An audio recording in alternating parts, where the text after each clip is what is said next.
For term two examination. Term two examination का ये first chapter है और कार्बन कंपाउंड्स के अंदर आपको इतने जो ये 6-7 टॉपिक्स है they are very important for the examination, ठीक है ना।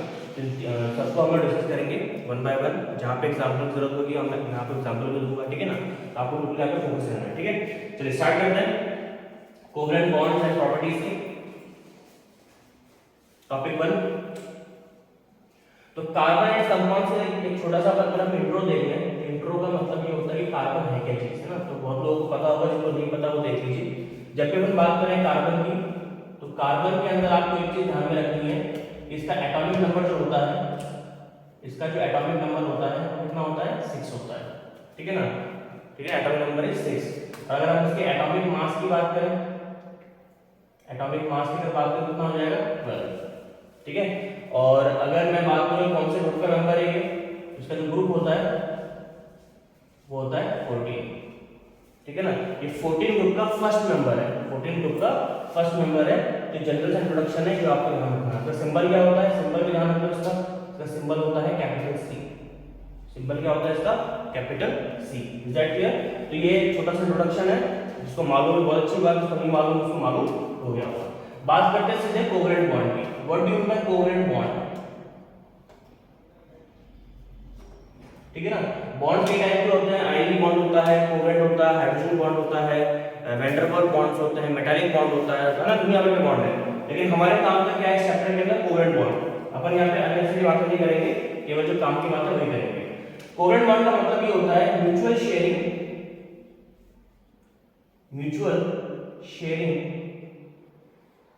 Of electrons, mutual sharing of electrons between two same या फिर डिफरेंट स्पीशीज बोल लो या फिर एटम बोल लो, बात एक ही है, ठीक है ना। तो जब भी दो सेम या डिफरेंट स्पीशीज या एटम के बीच में इलेक्ट्रॉन्स की म्यूचुअल शेयरिंग होती है, म्यूचुअल शेयरिंग का मतलब क्या हो गया, अगर दो एटम्स आपके पास, तो अगर ये एक इलेक्ट्रॉन देगा तो ये भी एक इलेक्ट्रॉन देगा, सिंपल सी बात ये है, ठीक है ना। अगर ये दो इलेक्ट्रॉन देगा तो ये भी दो इलेक्ट्रॉन देगा, इस तरह से। तो इसे हम कहते हैं म्यूचुअल शेयरिंग। एग्जांपल देखिए, और म्यूचुअल शेयरिंग से हमेशा क्या बनता है, म्यूचुअल शेयरिंग से हमेशा क्या बनता है, आपका कोवलेंट बॉन्ड बनता है। ये बात ध्यान रखना। बाकी किसी भी और जितने तरह के आप बॉन्ड्स पढ़ेंगे आगे, उनमें किसी में भी म्यूचुअल शेयरिंग नहीं होती। या तो एक एटम कंप्लीट इलेक्ट्रॉन देता है या फिर दूसरा एटम कंप्लीट इलेक्ट्रॉन लेता है ना, इस तरह से होता है, म्यूचुअल शेयरिंग नहीं होती। एग्जांपल देखो इसका, इसका बेस्ट एग्जांपल है, एक तो H2 है।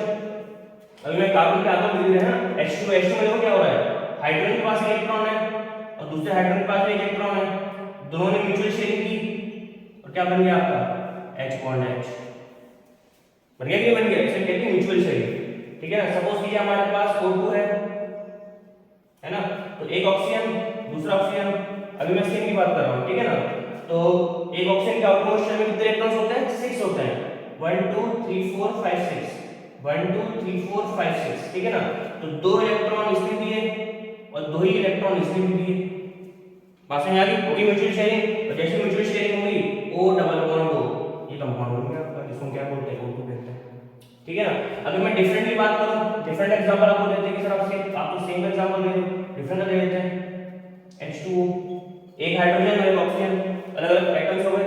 इसमें देखिए क्या होता है, एक हाइड्रोजन के पास एक इलेक्ट्रॉन, दूसरे हाइड्रोजन के पास एक इलेक्ट्रॉन और ऑक्सीजन के पास दो इलेक्ट्रॉन, ठीक है ना, इस तरह से।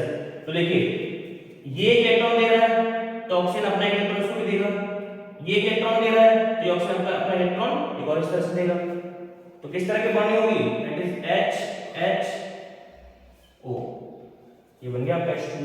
बात समझ आ रही है। This kind of bonding pattern is called covalent bonding pattern, ठीक है। इसके अंदर क्या होती है, म्यूचुअल शेयरिंग होती है। सामने वाला का इलेक्ट्रॉन एक दे रहा है तो दूसरे वाला भी एक ही देगा, सामने वाला दो दे रहा है तो दूसरा वाला भी दो ही देगा, ठीक है ना। यहाँ मतलब यहाँ पर जो पार्टनरशिप होगी इलेक्ट्रॉन की, वो ऑलमोस्ट क्या होगी, ऑलमोस्ट मतलब कंप्लीटली क्या होगी, सिमिलर होगी। ओके, चलिए आगे मूव करते हैं। अब कार्बन के कंपाउंड में कोवलेंट बॉन्डिंग कैसे होती है वो आप देख लीजिए, वो मैं यहाँ पे बना देता हूँ। कार्बन के कंपाउंड्स में कोवलेंट बॉन्डिंग किस तरह से होनी चाहिए और होती है। जैसे मैं यहाँ पे एग्जांपल ले लेता हूँ CH4 का, ठीक है ना। हमारे यहाँ पे स्ट्रक्चर फॉर्मेशन भी है, ठीक है, ये भी हमारा साथ में कंप्लीट हो जाएगा, है ना। देखिए तो जैसे हमारे पास मीथेन है, ठीक है ना। मीथेन, मीथेन का फॉर्मूला क्या होता है, दैट इज CH4। मीथेन का फॉर्मूला क्या होता है, CH4। अब CH4 कैसे बना होगा, C के आउटरमोस्ट शेल में 4 इलेक्ट्रॉन है इस तरह से, जिसको हम कहते हैं वैलेंस इलेक्ट्रॉन्स। किसी भी एटम के सराउंडिंग में या फिर आउटरमोस्ट शेल में जितने भी इलेक्ट्रॉन होते हैं उसे हम क्या बोलते हैं, वैलेंस इलेक्ट्रॉन्स। तो वैलेंस इलेक्ट्रॉन्स जो है आपके वो 4 है, मतलब 4 तरह की बॉन्डिंग कर सकता है कार्बन, और हाइड्रोजन हमारे पास 4 है मीथेन के अंदर। तो एक हाइड्रोजन के पास एक इलेक्ट्रॉन होता है, ये हम जानते ही हैं। इस तरह से तो क्या करेंगे, सब म्यूचुअल शेयरिंग करेंगे। मतलब म्यूचुअल शेयरिंग का मतलब ये हो गया कि सारे इलेक्ट्रॉन देंगे, ये भी एक देगा, ये भी एक देगा, ये एक देगा, ये एक देगा, इधर से भी सिमिलर वो होगा डोनेशन, इधर भी सिमिलर होगा। तो देखो हर तरह से क्या हो रहा है, बॉन्डिंग जो है सेम हो रही है। इलेक्ट्रॉन का जो डोनेशन है देखो हर तरफ क्या हो रहा है, म्यूचुअली हो रहा है, कम ज्यादा नहीं हो रहा है। इसका मतलब जो बॉन्डिंग हो जाएगी किस तरफ से जाएगी, H C H H और H, ये बन गया जी आपका मीथेन। ठीक है ना। तो इस तरह से बॉन्डिंग होती है इसके अंदर कार्बन के कंपाउंड के अंदर। ठीक है, तो so this kind of bonding pattern is called covalent bonding pattern. And इसकी कुछ प्रॉपर्टीज होती है वो भी अपन देख लेते हैं सबके साथ। ये आई होप आपको क्लियर हो गया होगा, है ना। कोई डाउट हो तो मुझसे आप पूछ लीजिएगा, अदरवाइज तो इतना कोई मुश्किल टॉपिक नहीं है। बात करते हैं प्रॉपर्टीज की। भाई कोवलेंट बॉन्ड से बने हैं तो कुछ प्रॉपर्टीज होती होंगी, जैसे आयनिक बॉन्ड की क्या होती है कि हार्ड होते हैं, मेल्टिंग पॉइंट बहुत ज्यादा होता है ना, वगैरह वगैरह उस तरह से। तो पहली प्रॉपर्टीज के अंदर क्या है, जब भी हम कोवलेंट बॉन्ड की बात करेंगे तो कोवलेंट बॉन्ड के अंदर पहली प्रॉपर्टी क्या होगी, they are soft in nature, they are soft in nature. ये कैसे होते हैं जी, सॉफ्ट होते हैं। ठीक है, दूसरी चीज इनका जो एमपी यानी कि melting point and boiling point होता है वो कैसा होता है, is very low, is very low. इनका एमपी और बीपी क्या होता है, बहुत ज्यादा कम होता है। ठीक है ना। बात करते हैं थर्ड पॉइंट की, हाईली इनसॉल्युबल इन वाटर, पानी के अंदर कभी भी डिसॉल्व नहीं होते, है ना। कोयले को पानी में रखोगे देखो कभी डिसॉल्व नहीं होगा। ठीक है ना। और एक प्रॉपर्टी में क्या पढ़े इसके अंदर, एक प्रॉपर्टी इसके अंदर पढ़ सकते हैं अपन, poor conductors, poor conductors of heat and electricity, heat and electricity.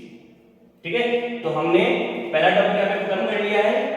एक तो मैंने इंट्रोडक्शन आपको दिया था, ठीक है, फिर हमने बात की कोवलेंट बॉन्ड होता क्या है, मैंने आपको पूरा समझा दिया एक्सप्लेनेशन। ठीक है, कि म्यूचुअल शेयरिंग होती है, कोवलेंट बॉन्ड के लिए म्यूचुअल शेयरिंग, बस इससे ज्यादा कुछ याद रखने की जरूरत नहीं है आपको। ठीक है ना। एग्जांपल दो तीन आपको याद रखना है जो मैंने आपको दिए, और साथ में properties, this properties are very important, exam में लिखने को आ जाता है तो आपको तुरंत यहाँ पे तीन चार प्रॉपर्टीज आपके फिंगर टिप्स होनी चाहिए, जैसे पूछा जाए आप उसको लिख दो। ठीक है ना। जैसे कि सॉफ्ट होते हैं, लो एमपीपी होता है, इनसॉल्युबल होते हैं, पूरे कंडक्टर्स होते हैं, है ना, इस तरह से। ओके, तो स्ट्रक्चर फॉर्मेशन मैंने आपको बता दिया है। दोनों टॉपिक हमारे यहाँ पे खत्म हो गए, क्योंकि केमिस्ट्री के अंदर क्या होता है, सारे टॉपिक्स इंटरकनेक्टेड होते हैं। कोई भी ऐसा टॉपिक नहीं जो कंप्लीटली आइसोलेटेड हो, ऐसा कभी नहीं होता केमिस्ट्री में, है ना। चलिए आगे मूव करते हैं सेकंड टॉपिक की तरफ, that is formula writing. Formula कैसे लिखते हैं और कैसे इसको डिनोट किया जाता है वो अपन यहाँ पे देख लेते हैं। ठीक है ना। तो ये थोड़ा थोड़ा मैच करेंगे आपके स्ट्रक्चर फॉर्मेशन से, वो अपन देखेंगे, इसको मैं रख रहा हूँ।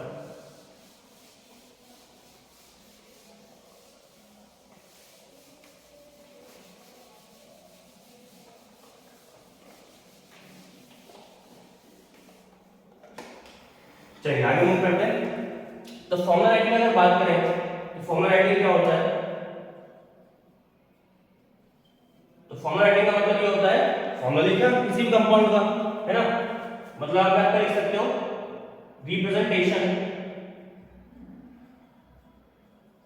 Representation of any molecule, representation of any molecule या फिर कंपाउंड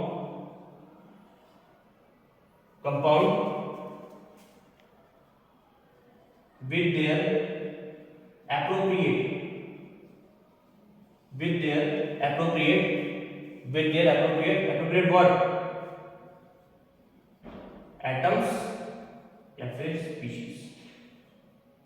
तो किसी भी कंपाउंड या मॉलिक्यूल को अगर आप उसी के एप्रोप्रिएट एटम या स्पीशीज के साथ क्या कर रहे हो, रिप्रेजेंट कर रहे हो, तो सब क्या बोलते हैं, उसका फॉर्मूला राइटिंग। ठीक है ना। एग्जांपल मैं आपको बताता हूं। एग्जांपल की अगर बात करेंगे हम लोग, सबसे सिंपल एग्जांपल क्या होता है कार्बन 4 चैप्टर के अंदर, दैट इज मीथेन। ठीक है। अब मीथेन हमने बोल दिया, लेकिन मीथेन किस बेसिस पे बोला, इसके फॉर्मूला के बेसिस पे, क्योंकि हम जानते हैं कि इसके पास एक कार्बन होता है और 4 हाइड्रोजन होते हैं, तो CH4 है ना। हम बात करते हैं इथेन की, तो इथेन के अंदर हमें पता है कि 2 कार्बन होते हैं, यानी कि C2, और हाइड्रोजन कितने होते हैं, भाई एक के पास कितने हैं, 3 हो जाएंगे। एक कार्बन की 4 वैलेंसी होती है ना, तो एक तो दूसरे कार्बन के साथ बनाएगा ही बनाएगा, तो 3 वैलेंसी वेकेंट रहेगी, तीनों के साथ कौन जुड़ेंगे, हाइड्रोजन जुड़ेंगे, यानी क्या हो जाएगा ये C2H6। ठीक है। बात करते हैं प्रोपेन की, तो प्रोपेन की अगर बात की जाए तो C3H8 है ना। इसे हम कहते हैं फॉर्मूला राइटिंग। मतलब फॉर्मूला राइटिंग का टफ नहीं है, कोई ज्यादा कुछ इसमें है भी नहीं, बस आपको ये याद रखना है कि किसी भी कंपाउंड या मॉलिक्यूल का आप नाम ले रहे हो ना, तो उसका नाम लेने के बाद में केमिकली इसको कैसे आपको रिप्रेजेंट करना है, ठीक है ना, with its appropriate atomic number, with its appropriate amount of atoms.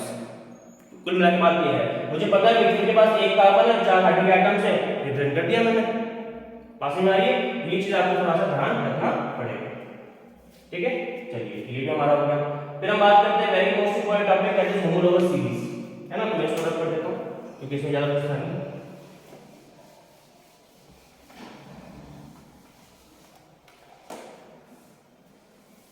Homologous series short में लिखा हूं HS, ठीक है ना। होमोलोगस सीरीज की बात करते हैं तो मैंने आपको पहले ही बताया था, कई बार बताया मैंने, दोबारा रिपीट कर रहा हूं, और वो चीज क्या है, वो चीज ये है, that is in a covalent bonded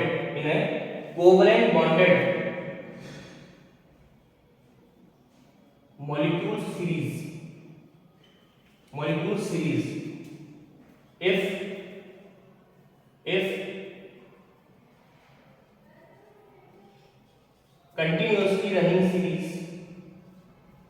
if continuously running carbon की बात करें तो carbon series,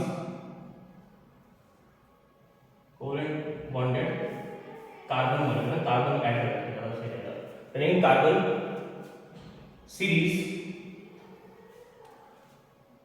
if continuously running carbon series differ with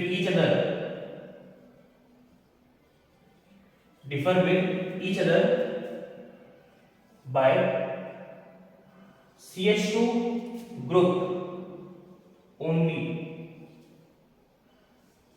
then it's called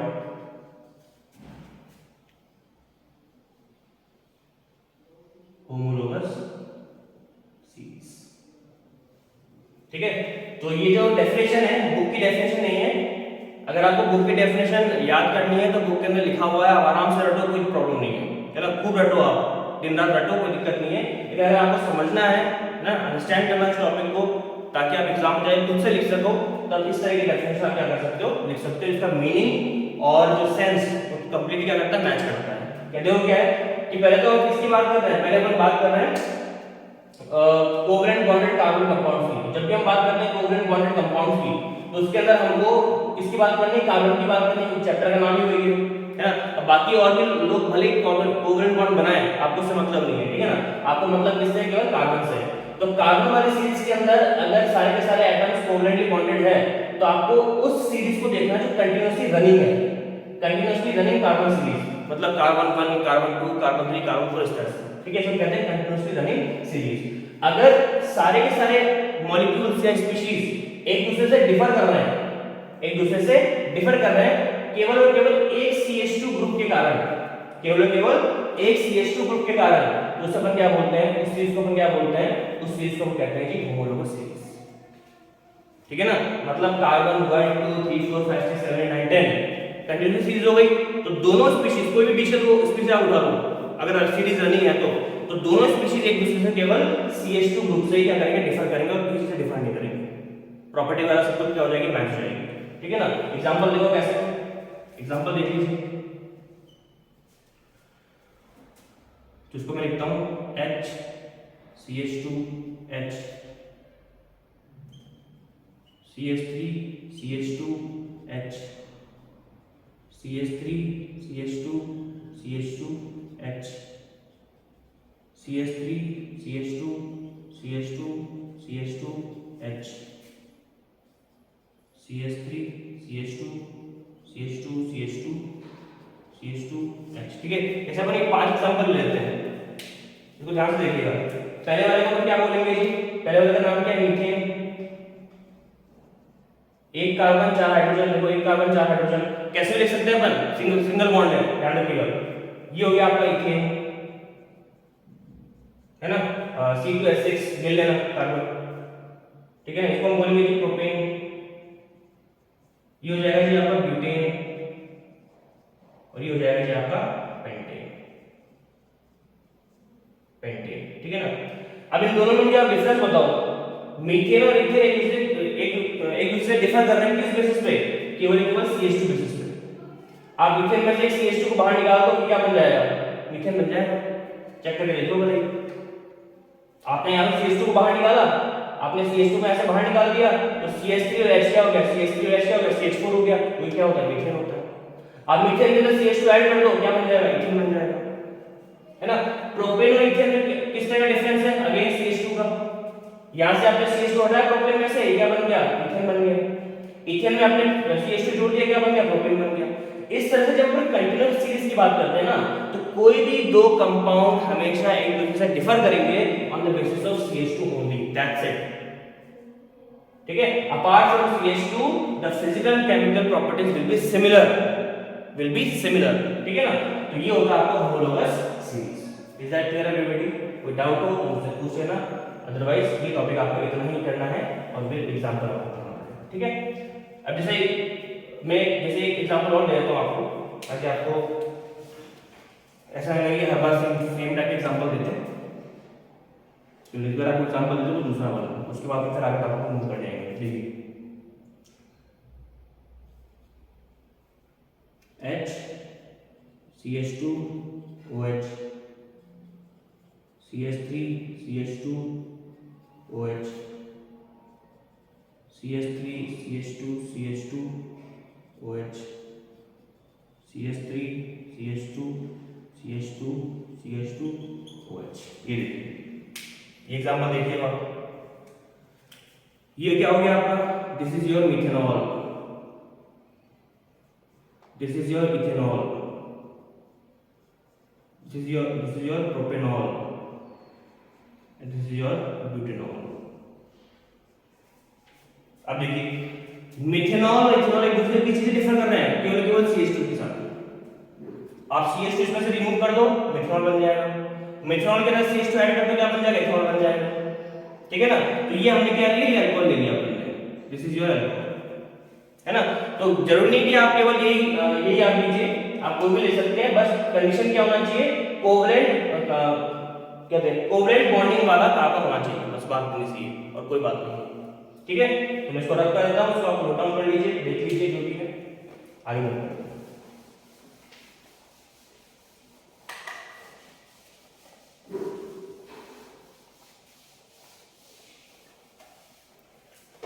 चलिए, उसके बाद में हम बात करते हैं टेट्रावैलेंसी और कैटेनेशन की। टेट्रावैलेंसी और कैटेनेशन की हम लोग बात करते हैं, ठीक है ना।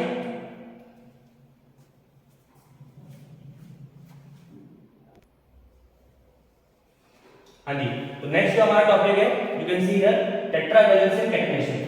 इसको मैंने शॉर्ट में Tb+C लिख दिया है, आप समझ जाइएगा उससे।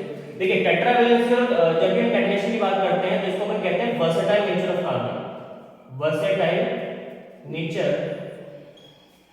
Of carbon. याद रखिएगा, वर्सेटाइल नेचर ऑफ कार्बन कहा जाता है इसको। और जब भी अपन वर्सेटाइल नेचर ऑफ कार्बन की बात करते हैं तो इन दैट केस हमको क्या लिखना पड़ता है, कार्बन जो है बाकी एटम से अलग है, ठीक है ना।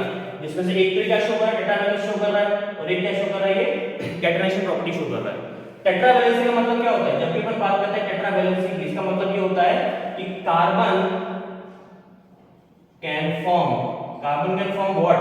Carbon can form 4 covalent bonds.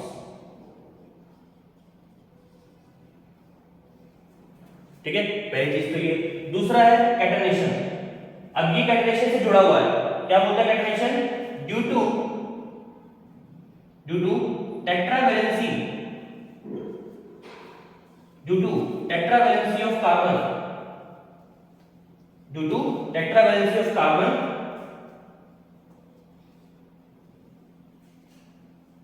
long chains can be possible, long chains can be possible by carbon compounds, carbon compounds. बात समझ में आई? तो इसे अपन कहते हैं वर्सल नेचर। हर मतलब 118 हमारे पास एलिमेंट है पीरियोडिक टेबल के अंदर, लेकिन केवल कार्बन ही ऐसा है कि लंबे लंबे चेन बना सकता है। ठीक है ना? तो एक कार्बन की चेन, एक कार्बन की चेन होती है, दो कार्बन की चेन हो या फिर 200 कार्बन की चेन हो, वो केवल क्या कौन बना सकता है? केवल कार्बन। और इसका प्रॉपर रीजन क्या है? टेट्रावैलेंसी। तो ये दोनों टॉपिक आपस में कनेक्टेड है ना? अगर आप दोनों को सेपरेटली पढ़ोगे तो कभी समझ नहीं पाओगे, दोनों को आप ज्वाइन करके पढ़ोगे तो हर चीज समझ में आ जाएगी, सारी कहानी समझ में आ जाएगी कि कार्बन जो है वो वर्सटाइल नेचर क्यों शो करता है और अपन क्यों बोलते हैं कि वर्सटाइल है। ठीक है, एग्जांपल देखिए, एग्जांपल देखिए। अब हमें पता है कि कार्बन जो होता है ना, जितने भी कार्बन के मतलब कार्बन किसी कंपाउंड में हो तो टेट्रावैलेंसी शो करता है, मतलब इस तरह से, इस तरह से शो करता है टेट्रावैलेंसी। हर कार्बन की वैलेंसी कितनी होती है? 4 होती है। ठीक है ना? और 4 वैलेंसी की वजह से बहुत बड़े बड़े कंपाउंड बनते हैं। ठीक है ना? अब जहां भी जो भी बॉन्ड आप खाली देखिए, बस आपको हाइड्रोजन वहां पे जोड़ देना है, क्योंकि जब किसी एटम के पास या किसी स्पीशीज के पास कुछ भी नहीं होता, वहां पे हाइड्रोजन हमेशा अवेलेबल होता है। तो hydrogen can make bond with anyone, yes. देखिए 4 कार्बन इजीली आपस में जुड़ रहे हैं और सिंगल बॉन्ड जुड़ रहे हैं, इसको क्या बोलेंगे? इसे अपन कहेंगे जी ब्यूटेन। इसे हम क्या बोलेंगे जी? इसे हम कहेंगे ब्यूटेन। बात समझ में आ रही है? इस तरह से आपको ये चीज थोड़ा सा क्लियर होना चाहिए। ठीक है, तो टेट्रावैलेंसी और कैटनेशन मैंने आपको बता दिया, ज्यादा कुछ इसमें है नहीं, कोई बहुत बड़ी चीज इसमें नहीं है, इजी हो जाता है।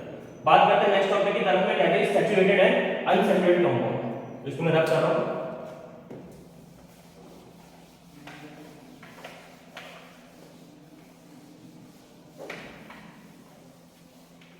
चलिए सैचुरेटेड अनसैचुरेटेड की बात कर लेते हैं। तो जब भी हम लोग सैचुरेटेड अनसैचुरेटेड कंपाउंड की बात करें तो पहली चीज तो आपको याद रखना है सैचुरेट और अनसैचुरेटेड कंपाउंड्स, है ना? तो इसमें आपको छोटा सा मैप याद रखना है। वो मैप क्या है कि हमारे पास जब भी कोई कार्बन कंपाउंड होता है, जब भी हमारे पास कोई कार्बन कंपाउंड होता है, ये मैप शायद मैंने नहीं बनाया था, है ना? पहली बार मैं बना रहा हूं इसमें आपको। तो इस तरह से जब भी अपन नई क्लास करते हैं तो नई नई चीजें इसमें आती रहती है हमारे पास। तो हमारे पास जब भी कार्बन कंपाउंड होता है तो कार्बन कंपाउंड दो टाइप के होते हैं, मेनली दो टाइप के होते हैं। एक तो होता है सिंगल बॉन्डेड, इसको हम कहते हैं only single bonded, only single bonded compound, only single bonded compound मतलब ऐसे कंपाउंड जिसमें केवल सिंगल बॉन्ड ही हो। ठीक है, और दूसरे होते हैं डबल या फिर triple bonded compounds, bonded compounds. ठीक है ना? तो किसी भी कार्बन कंपाउंड के अंदर केवल अगर आपको सिंगल बॉन्ड दिख रहा है तो उससे हमेशा अपन क्या बोलेंगे? इसे अपन हमेशा बोलेंगे सैचुरेटेड, सैचुरेटेड कंपाउंड्स। ठीक है, और अगर डबल या ट्रिपल बॉन्ड, एक भी अगर डबल या ट्रिपल बॉन्ड दिख गया, एक भी, है ना? यहां पे लिख सकते हैं अपन एटलीस्ट वन डबल और triple bonded compound, at least one, उसको क्या बोलेंगे? Unsaturated, unsaturated compounds. मेरी बात समझ में आ गई? ये मैं अगर आपको ध्यान है तो मुझे आई डोंट थिंक सो कि आपको सैचुरेट और अनसैचुरेट में कोई दिक्कत आने वाली है। एग्जांपल मैं आपको बताता हूं हाथ के हाथ में, सारे सिंगल बॉन्डेड सैचुरेटेड। कैसे? एग्जांपल देखो, एग्जांपल देखिए, H C H H H H C H H C H H और ये H, ठीक है ना, H C C C C C C सब में H लगा हुआ, ठीक है ना। तो एक भी आपको इन तीनों एग्जांपल जो मैं दे रहा हूं इसमें आपको एक भी डबल बॉन्ड नहीं दिख रहा होगा, सारे के सारे कैसे दिख रहे हैं, सिंगल बॉन्ड दिख रहे हैं। और सिंगल बॉन्ड का दिख रहा है तो क्या बोलेंगे उसको हम लोग, उसको कहेंगे सैचुरेटेड। तो ये क्या हो गया, ये हो गया आपका मीथेन, ये क्या हो गया, ये हो गया आपका इथेन, और ये क्या हो गया, कितने काम हुआ, 3 3 6, दैट इज हेक्सेन। यस और नो, एब्सोल्युटली यस, ठीक है। चलिए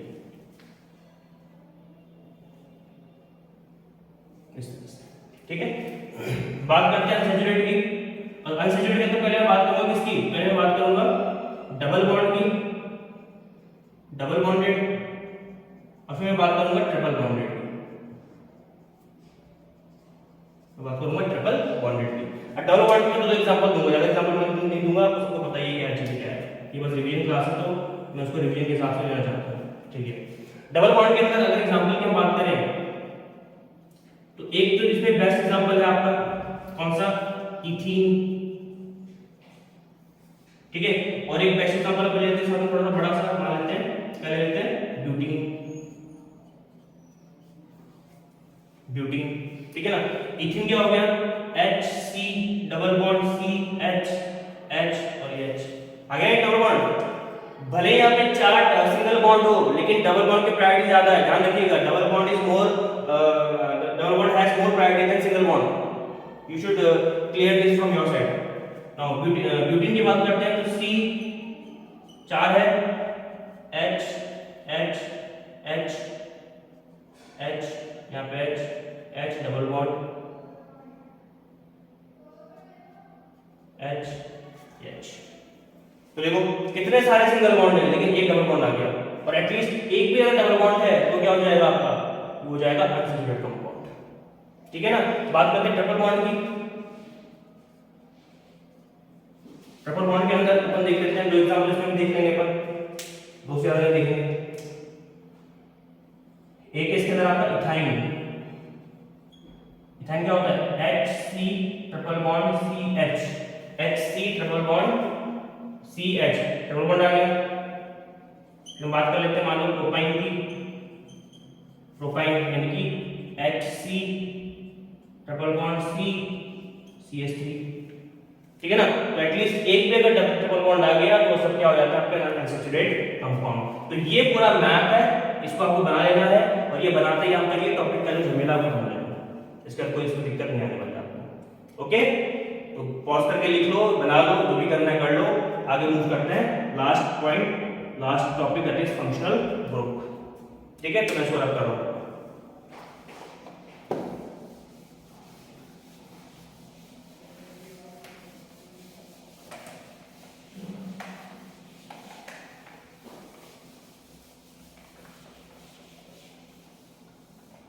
चलिए बात करते हैं फंक्शनल ग्रुप की। देखिए फंक्शनल ग्रुप क्या चीज है, डिफाइन करने से पहले मैं आपको एग्जांपल देता हूं, इसको थोड़ा सा उल्टा चलते हैं, एग्जांपल से हम डेफिनेशन बनाएंगे, है ना। रटना है तो रट लो, किताब खोलो रट लो आराम से, वीडियो बंद कर दो, कोई दिक्कत नहीं। चलिए देखते हैं, तो पहला एग्जांपल मैं आपको ले रहा हूं CH3CH2OH, ठीक है। दूसरा एग्जांपल मैं क्या ले रहा हूं CH3COOH, ठीक है ना। तीसरा एग्जांपल क्या ले रहा हूं मैं CH3CH2Cl, ठीक है ना। चौथा एग्जांपल क्या ले रहा हूं मैं CH3CH2CHO, पांचवा एग्जांपल क्या ले रहा हूं मैं CH3C डबल बॉन्ड O और CH3, ये 5 एग्जांपल मैंने ले लिए। क्या पांचों कंपाउंड सिमिलर है, नहीं है, पांचों कंपाउंड सिमिलर नहीं है, क्यों, क्योंकि इन पांचों कंपाउंड के पास एक स्पेशल ग्रुप है जिसको हम कहते हैं आइडेंटिफिकेशन ग्रुप, ठीक है ना। और वो पांचों अलग ग्रुप है, स्पेशल ग्रुप है, इसलिए हर कंपाउंड की आइडेंटिटी अलग अलग है, ठीक है। देखिए कैसे, इसके पास है OH, तो ये क्या हो जाएगा आपका अल्कोहल, ठीक है। ये क्या हो गया आपका COOH, जिसको क्या बोलते हैं कार्बोक्सिलिक एसिड, कार्बोक्सिलिक एसिड। ये क्या हो गया आपका Cl, ये कौन सा कंपाउंड हो गया, ये हो गया क्लोराइड कंपाउंड, क्लोराइड, है ना। ये क्या है आपका CHO मतलब एल्डिहाइड, ठीक है, ये क्या हो गया आपका कीटोनिक ग्रुप, ठीक है ना। तो हर कंपाउंड के पास अलग अलग ग्रुप है, ठीक है, और इन अलग अलग ग्रुप के कारण ही हर कंपाउंड का आइडेंटिफिकेशन अलग अलग है, ठीक है ना। तो डेफिनेशन कैसे बनाएंगे, डेफिनेशन अपन ऐसे बनाएंगे,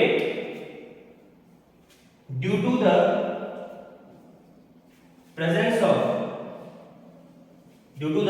of special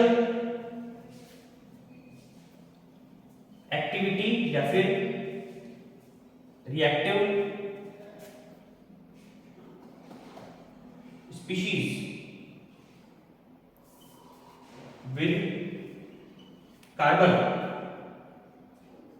the physical and chemical properties differs with another compounds,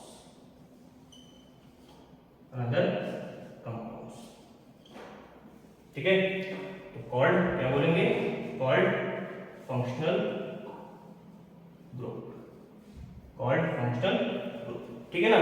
तो इन सबके पास प्रेजेंस है किसकी, स्पेशल एक्टिविटी या फिर रिएक्टिव स्पीशीज की, alcohol, carboxylic acid, chloride, aldehyde, ketone, ठीक है ना, जिसके कारण इन सबकी प्रॉपर्टीज कैसी होगी, चाहे फिजिकल हो या फिर केमिकल हो, डिफर हो गई, डिफरेंट होगी सबसे, किसी प्रॉपर्टी मैच नहीं करेगी, ठीक है ना, दूसरे कंपाउंड से, इसलिए क्या बोलेंगे इनको फंक्शनल ग्रुप, ठीक है ना। और फंक्शनल ग्रुप को जैसे कि मैं कह रहा था ऑर्गेनिक केमिस्ट्री के अंदर इनको कहते हैं आइडेंटिफिकेशन मार्क, किसी ऑर्गेनिक कंपाउंड का आइडेंटिफिकेशन मार्क, कि भाई ये कंपाउंड इससे अलग क्यों है, भाई ये दोनों कंपाउंड इससे अलग क्यों है, भाई इसके बाद 2 कार्बन, इसके बाद 2 कार्बन है, अलग कैसे हुआ, अलग इसलिए क्योंकि इसके पास है अल्कोहलिक ग्रुप और इसके पास है कार्बोक्सिलिक एसिड ग्रुप, दोनों कभी भी सेम नहीं हो सकते, ठीक है ना।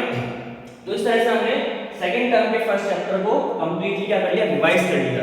इसके बाद आपको पढ़ने की जरूरत नहीं है, अगर आप पढ़ रहे हैं तो आपकी दिल है, आप एक्स्ट्रा नॉलेज के लिए पढ़ना चाह रहे होंगे और पढ़ो, अच्छी बात है, लेकिन एग्जामिनेशन के अंदर इन सालों टॉपिक के बाद कुछ नहीं आने वाला है, ठीक है ना। तो आई होप आपको ये चैप्टर से समझ में आया होगा, नहीं आया हो तो मुझे पूछ लीजिएगा, है ना, डाउट कुछ भी हो तो आप पूछ लीजिएगा, उस पर एक और सेपरेट वीडियो बना देंगे। तब तक के लिए thank you so much everybody, have a good day, bye bye.